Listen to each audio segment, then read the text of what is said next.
On va voir maintenant les principes de la prise en charge en rééducation de ces enfants. Pour commencer, quelques principes généraux. On parle d'éducation thérapeutique et pas de rééducation. Le concept de rééducation, c'est pour des enfants pour des enfants ou pour des adultes qui ont connu une fonction normale, puis un problème de santé et chez qui on essaye de retrouver la fonction qu'ils ont perdue. Là, on parle d'éducation, dans la mesure où le but, c'est de les faire progresser au niveau de leur motricité, avec les difficultés neurologiques qui sont les leurs. Toute prise en charge rééducative est d'abord basée sur une évaluation très précise des déficiences de l'enfant pour pouvoir proposer un programme de rééducation adapté. On prend en charge l'enfant dans sa globalité, pas uniquement tel ou tel problème moteur, mais la motricité dans son ensemble, le développement de l'enfant au niveau de l'éveil du langage, etc. Et l'enfant dans son contexte avec la dimension psychologique et l'environnement familial qui est vraiment très important. Et puis comme il s'agit d'enfants, on ne va pas leur faire de la muscu, des séances de rééducation un peu rébarbatives avec des exercices répétitifs, mais il faut que ça prenne la forme d'un jeu. Alors, ça doit prendre la forme d'un jeu, mais c'est pour l'enfant que c'est un jeu. Par contre, pour le thérapeute, on essaye justement par la réflexion, par des acrobaties, d'essayer de trouver comment est-ce qu'on peut présenter sous la forme d'un jeu, mais il ne faut pas s'y tromper, c'est quelque chose qui doit être très exigeant pour essayer justement de trouver des artifices qui vont faire que l'enfant ne se rende pas compte qu'il est en train de travailler parce qu'on le lui présente comme un jeu. Et c'est toujours un travail d'équipe. On va associer kinésithérapeute, ergothérapeute, orthophoniste, neuropsychologue, appareilleur, médecin, chirurgien, et prendre en compte toutes ces différentes dimensions. Mais ce qui est important, c'est que c'est vraiment l'enfant et ses parents qui sont au centre de la prise en charge, et ce sont eux les acteurs principaux. Alors au niveau de l'équipe, je vous ai cité à peu près tout le monde, mais selon les équipes, il peut y avoir aussi des psychomotriciens, des éducateurs spécialisés, d'autres types de spécialistes. Et puis, il y a tout ce personnel médical, ce personnel de rééducation, mais on va faire du lien, on va travailler en collaboration aussi avec l'école, avec les enseignants, pour faire en sorte vraiment d'intégrer tous les aspects et de faire en sorte qu'à la crèche, à l'école, on prenne en compte aussi les besoins spécifiques de cet enfant pour que son développement soit le plus harmonieux possible. Je vous l'ai dit tout à l'heure sur toute la partie physiopathologique, on a affaire à un enfant qui est en période de croissance, avec des phénomènes à la fois de vulnérabilité et de plasticité cérébrale, et des troubles qui ne sont pas tous visibles, pas tous évidents au départ. Et par exemple, tout ce qui est problème de motricité fine, chez un enfant de 1 an ou 2, ce n'est pas quelque chose qui est évident, qui est apparent. Et donc au fur et à mesure, il va falloir évaluer cet enfant, voir comment est-ce qu'il évolue, déceler des difficultés qui vont apparaître avec le temps pour à chaque fois intervenir précocement pour lui permettre de développer au mieux ses potentialités et faire le chemin avec les parents, les accompagner, répondre à leurs questions et les accompagner aussi sur le plan psychologique, les soutenir. C'est un travail de longue haleine qui nécessite une confiance réciproque. Au niveau de la prise en charge, après je vais développer un petit peu des exemples, mais ce que je vous demande de bien retenir, c'est ces 4 dimensions. C'est surtout ça qu'il faut que vous ayez en tête. Au niveau des principes globaux de rééducation, de prise en charge, on a 2 objectifs principaux. Le premier, c'est de maintenir l'intégrité ostéo-articulaire et les longueurs musculaires. Dit d'une autre façon, c'est prévenir les complications orthopédiques dont je vous ai parlé tout à l'heure. On veut éviter de rentrer dans ce cercle vicieux, d'avoir les rétractions musculaires, les déformations osseuses. Donc on va intervenir pour prévenir l'apparition de ces complications orthopédiques. Ça, c'est l'objectif numéro 1. Objectif numéro 2, c'est d'aider l'enfant à développer au mieux ses potentialités sur le plan moteur. Et ça va être adapté en fonction de l'enfant. C'est sûr que chez un enfant qui a une atteinte légère, on va être très ambitieux et on va vraiment aller sur quelque chose de très fin au niveau des compétences motrices. Chez un enfant qui est très atteint, qui a une grosse quadriplégie, eh ben, on va essayer de faire en sorte de faire émerger les possibilités avec des objectifs qui peuvent paraître plus modestes, mais qui sont d'autant plus importants pour cet enfant, pour son pronostic pour la suite. Et donc la motricité, ça implique la locomotion, les déplacements, alors que ce soit des déplacements debout, des déplacements au sol, à quatre pattes, la station assise, mais ça peut être aussi la manipulation d'un fauteuil roulant. Ça va être les activités manuelles, l'utilisation des mains, et puis la motricité bucco-faciale, avec donc sur tout ce qui est locomotion, c'est surtout la kiné qui s'en occupe. Les activités manuelles, c'est davantage l'ergothérapeute, ça peut être aussi le psychomotricien.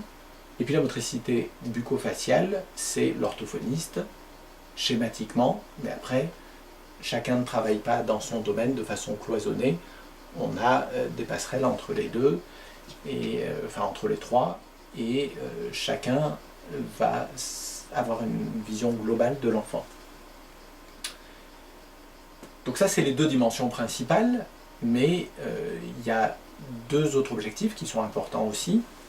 L'objectif suivant, on a vu que la paralysie cérébrale, c'était des troubles de la posture et du mouvement, mais que on ne s'occupe pas que du problème moteur, et il peut y avoir des troubles associés.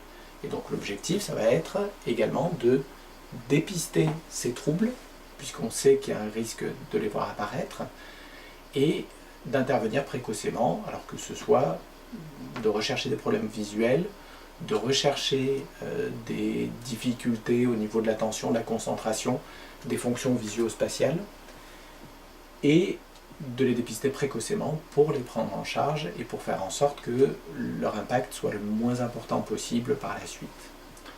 Et puis, quatrième objectif, c'est avoir une vision globale de cet enfant et favoriser son inclusion optimale dans tous les lieux de socialisation, que ce soit la famille, la crèche, l'école, etc. On va maintenant voir un petit peu plus en détail, mais c'est plus pour vous donner des exemples, pour que vous ayez un petit peu une vision globale des équipes dans lesquelles vous intervenez. Les différents principes, enfin comment ça se décline en pratique au niveau du programme de rééducation de ces enfants. Alors, le premier aspect, c'est que tout ça, ça repose sur une évaluation qui est assez fine, et on va évaluer l'enfant au fur et à mesure. On a vu qu'il y avait des risques de rétraction, de déformation, et donc on va examiner l'enfant de façon régulière et vérifier quelles sont la souplesse au niveau des différents muscles, quelles sont les rétractions musculaires qui existent, les limitations d'amplitude articulaire. Et puis il y a le bilan moteur au niveau de la station assise, au niveau de la station debout, au niveau des possibilités motrices, au niveau de la spasticité. On va également faire un bilan sur le plan sensoriel, et puis on n'oublie pas bien sûr les capacités de langage, de communication, de fonction intellectuelle, le comportement, et voir après ensuite quel est le niveau d'autonomie de l'enfant dans la vie de tous les jours, comment est-ce qu'il interagit avec sa famille, avec les autres enfants, comment est-ce que ça se passe à l'école. Donc l'évaluation, elle est orthopédique, motrice, les autres fonctions, et tout ça dans l'environnement habituel de l'enfant. Et tout ça, c'est important pour pouvoir avoir des interventions qui soient pertinentes.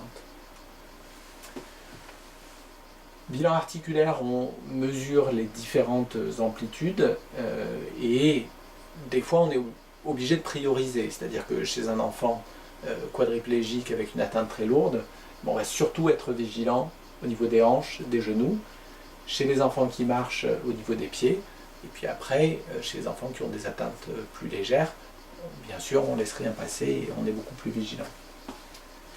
Et on surveille tout particulièrement la course des muscles polyarticulaires. Donc ça, c'est juste pour vous remontrer la différence qu'il peut y avoir entre la flexion dorsale de cheville passive, genou fléchi à gauche, genou tendu à droite. Et donc, quand on a le genou fléchi, les gastrocnémiens sont détendus et donc on va mesurer l'étirabilité du muscle solaire, alors que quand on tend le genou, dans la plupart des cas, les amplitudes de flexion dorsale de cheville sont moins importantes parce qu'on met en tension les gastrocnémiens. Et donc c'est important de mesurer les deux pour faire la part des choses entre l'étirabilité, la longueur du solaire et la longueur des gastrocnémiens. Même cas de figure pour les ischio-jambiers. Quand on veut regarder la longueur des ischio-jambiers, on fait une flexion de hanche à 90 degrés en allongeant l'enfant à plat dos. Et ensuite, on relève, on étend le genou et on mesure ce qu'on appelle l'angle poplité, qui est l'angle par rapport à l'horizontale, c'est-à-dire par rapport à 90 degrés, donc qui est l'angle complémentaire de celui qui est indiqué sur ce schéma. Comme je vous disais tout à l'heure, quand on a une rétraction des ischio-jambiers, qu'est-ce qui se passe? La position assise, jambe tendue, devient très difficile ou impossible, comme vous le voyez chez cette petite fille, qui, quand elle essaye de s'asseoir au sol ou bien sur une table d'examen, elle a les genoux qui restent fléchis, elle a une rétroversion au niveau du bassin, elle a une kyphose, parce que la mise en tension des ischio-jambiers fait qu'elle ne peut pas allonger les jambes et elle ne peut pas se tenir assise en position droite. On a parlé des bilans qui sont le préalable à tout programme de rééducation qui permettent de définir les objectifs. L'éducation thérapeutique, c'est, d'après la définition de Michel Lemétayer qui fait référence en France sur la rééducation des enfants paralysés cérébraux, un ensemble de techniques spécifiques qui peuvent aider les enfants paralysés cérébraux à développer au maximum leur motricité fonctionnelle en utilisant de la meilleure manière leur potentialité cérébromotrice.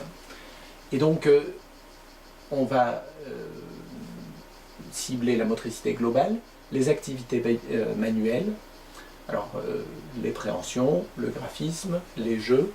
Ça va se décliner après sur les activités d'habillage, le fait de pouvoir s'alimenter, et pour aider au mieux à utiliser les membres supérieurs, c'est important que la station assise soit stable chez des enfants qui parfois ne tiennent pas assis, parfois tiennent assis mais c'est compliqué, c'est instable, ça leur demande beaucoup d'énergie, et le fait de les installer en position assise confortablement peut améliorer leur capacité de préhension. Et donc là, au niveau des activités manuelles, comme je vous disais tout à l'heure, on a particulièrement le rôle de l'ergothérapeute. Au niveau de la rééducation, il y a la rééducation traditionnelle où on fait travailler certaines activités à l'enfant au cours de séances de rééducation.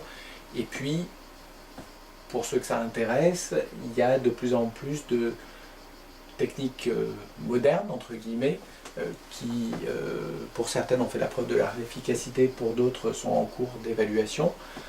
On a ce qu'on appelle la Constraint Induced Movement Therapy, parce que ça a été développé par les anglo-saxons, mais c'est la thérapie de contrainte en français, où le principe c'est de limiter l'utilisation du membre supérieur le plus valide pour favoriser l'utilisation de l'autre membre supérieur. Alors ça peut paraître assez basique, en pratique ça ne se fait pas de façon brutale comme ça, il faut vraiment adapter l'activité, proposer à l'enfant des activités de façon progressive en fonction de ce qu'il peut réaliser, pour essayer de faire en sorte de jouer sur cette plasticité cérébrale et de diminuer l'effet inhibiteur que le cerveau sain exerce en permanence sur le cerveau du côté lésé. Il y a des techniques de rééducation qu'on appelle HABIT, Hand Arm Bimanual Intensive Therapy, qui sont des techniques de rééducation bimanuelles où on propose uniquement des tâches bimanuelles pour favoriser l'intégration du membre supérieur le plus atteint dans une motricité globale. Il y a des techniques de rééducation à la marche avec des robots de marche, des exosquelettes ou bien tapis roulants en suspension. Il y a ce qu'on appelle la thérapie en miroir, où on fait réaliser des mouvements du côté sain aux enfants pour que leur cerveau, en regardant le miroir, ait l'impression que c'est le membre supérieur hémiplégique qui réalise les mouvements. Et ça envoie des messages au cerveau du côté lésé qui vont permettre une activation. Donc là, les études montrent que c'est une piste qui est intéressante. Il y a tout ce qui est robotique, que ce soit robot de marche, donc exosquelette, ou robot de membre supérieur, qui permettent sur des atteintes importantes de pouvoir mettre en situation de marche et de favoriser l'émergence d'une motricité. Donc, ça ne marche pas dans tous les cas, c'est un complément à la rééducation, mais c'est quelque chose qui paraît de plus en plus intéressant et qui est de plus en plus utilisé actuellement.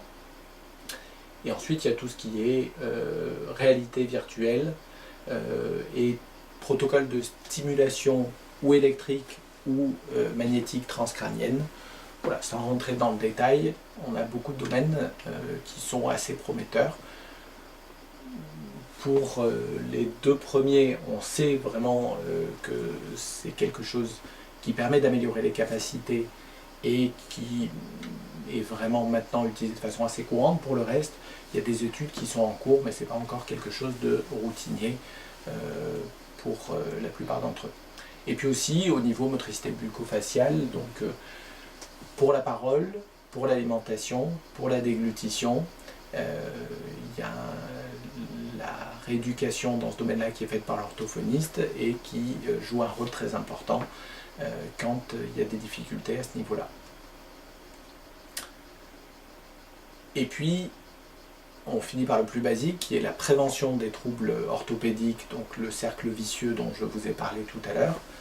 Et ça repose sur un trépied, en allant du plus simple au plus compliqué. On a la kinésithérapie. Alors, je dis kinésithérapie, mais on essaye aussi beaucoup de montrer des mouvements simples aux parents pour qu'ils puissent répéter certains étirements à la maison, faire certaines activités, certains exercices pour permettre de démultiplier l'efficacité. Et donc ça repose d'une part sur un allongement des muscles qui risquent de se rétracter, sur la stimulation de l'activité motrice au niveau des muscles les plus faibles, et l'amélioration de la commande en fonction du degré de difficulté, en s'adaptant à chaque enfant en fonction des potentialités. Et puis pour prévenir les rétractions musculaires, le deuxième type d'outil qu'on va mettre en place, c'est tout ce qui est appareillage, et donc ça vous concerne directement. On va installer les muscles qui risquent de se rétracter en position d'allongement pour essayer de faire en sorte d'éviter qu'ils se raccourcissent. Et donc ça va être des attelles. Alors il y a différents types d'attelles, des attelles suropédieuses, des attelles cruropédieuses, des attelles, des coussins d'abduction, des orthèses de membres supérieurs en extension des doigts, extension de poignets, extension de coude. C'est au cas par cas, c'est en fonction du bilan de chaque enfant et en fonction aussi de la tolérance. Hein, on ne va pas mettre l'enfant dans une position complètement immobilisée. On essaye de jongler en fonction des activités, en fonction de la tolérance des différentes attelles et en fonction des risques pour proposer des appareillages adaptés. Il y a des appareillages passifs, donc de posture, et puis il y a des appareillages actifs, dont le but à la base c'est pas uniquement de prévenir les rétractions musculaires, mais quand on positionne l'enfant correctement en position assise, on essaye d'éviter qu'il prenne une attitude vicieuse qui, à la longue, risque de provoquer une déformation au niveau du bassin, au niveau du dos, au niveau des hanches. Même chose au niveau des attelles de marche, hein, le fait d'être bien positionné au moment de la marche, ça évite les déformations au niveau des pieds, au niveau des genoux, au niveau des hanches. Et donc cette dimension de prévention des rétractions musculaires, des déformations osseuses, elle fait partie intégrante du cahier des charges dans un appareillage fonctionnel. Et puis troisième pilier, quand les deux premiers piliers ne sont pas suffisants, c'est le traitement de la spasticité. Alors, Le but, c'est de relâcher les muscles qui sont hypertoniques, qui sont spastiques, qui sont trop contractés, pour éviter qu'ils provoquent des déformations orthopédiques. Et donc, on a des médicaments qu'on peut donner par la bouche. En pratique, les traitements les plus utilisés, c'est surtout les injections de toxines botuliniques, qui sont les traitements les plus efficaces, qui ont un effet qui est provisoire dans le temps, qui vont permettre de cibler les muscles les plus spastiques avec une bonne efficacité. Et dans certains cas, on peut être amené à proposer des traitements neurochirurgicaux, comme les pompes à baclofène, les rhizotomies postérieures sélectives. On pourra en discuter pour ceux que ça intéresse. C'est des traitements un petit peu plus spécialisés. Et donc, en pratique, quand on est dans la prévention, ça va se faire en kinésithérapie, avec les appareillages. Les appareillages doivent être maintenus suffisamment longtemps pour que ça permette d'avoir une efficacité. Et puis, le traitement de la spasticité. Et quand on commence à avoir des petites rétractions qui s'installent, eh ben, on ne va pas attendre d'avoir des rétractions catastrophiques et on essaye d'intervenir précocement. Parce qu'une fois que l'enfant est tout plié, tout rétracté, là c'est foutu et même avec la chirurgie, on va avoir du mal à les récupérer. Et donc, quand il y a une petite rétraction, un petit équin, si on intensifie la kinésithérapie, les étirements par les parents, on va pouvoir récupérer. Parfois, on va proposer des attelles progressives où on va avoir une articulation qui va permettre de récupérer petit à petit. On va pouvoir proposer des plâtres successifs où on fait 2-3 plâtres et à chaque fois on fait en position un petit peu plus corrigée. Et puis on va pouvoir réaliser des interventions chirurgicales quand on les fait, quand on voit qu'on n'arrive pas à récupérer avec les autres moyens. Une intervention chirurgicale précoce va être plus légère que si on attend des rétractions trop importantes avec des déformations osseuses où là les solutions chirurgicales vont être plus compliquées. Donc la chirurgie précoce va permettre d'éviter l'apparition de troubles trop importants. Au niveau des dysplasies de hanche, là encore le but c'est la prévention, c'est le traitement de la spasticité sur les adducteurs, c'est la verticalisation, c'est le bon positionnement en abduction de hanche dans le corset siège, dans la station assise. Et puis dans les cas où on voit qu'il commence à y avoir des rétractions, une excentration, si on intervient précocement, on va pouvoir faire de la chirurgie tendineuse qui va permettre, par un meilleur positionnement, de récupérer et d'éviter une dysplasie majeure. Et puis, dans les cas où la déformation commence à être osseuse, en faisant de la chirurgie osseuse au niveau des hanches, une chirurgie au niveau du fémur, on va pouvoir éviter d'avoir une situation de luxation complète où là, on est beaucoup plus limité sur le plan chirurgical. Donc il y a une gradation au niveau de la chirurgie où il faut réagir en temps voulu, le plus précocement et déployer la solution la plus adaptée sans attendre des situations critiques où là, on n'a plus grand chose à proposer et où on va être dans du palliatif, dans des choses qui sont beaucoup plus compliquées et chez un enfant qui va en payer le prix pendant toute sa vie. Voilà, sur le plan des scolioses, on fait en sorte de bien positionner l'enfant en position assise, en position couchée. Quand il y a une scoliose qui apparaît et qui commence à se structuraliser, le traitement c'est le corset, avec des particularités, on verra, on en discutera dans le chapitre sur l'appareillage, et bien sûr la kinésithérapie, et puis au stade ultime, là on n'est plus dans la prévention, mais on peut être amené à proposer de la chirurgie.